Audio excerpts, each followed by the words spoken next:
7 വർഷത്തെ ഇടവേളയ്ക്ക് ശേഷമാണ് കോൺഗ്രസ് അതിഗംഭീര തിരിച്ചുവരവ് നടത്തിയത്.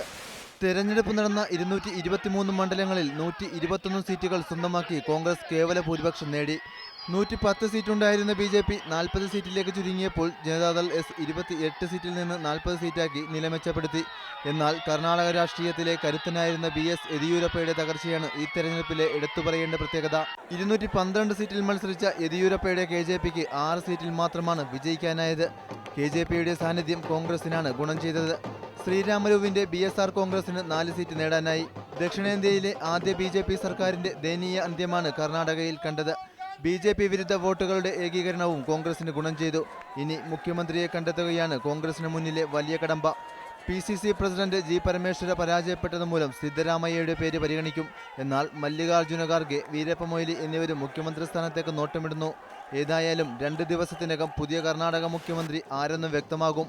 മീഡിയ 1 ബംഗളൂരു.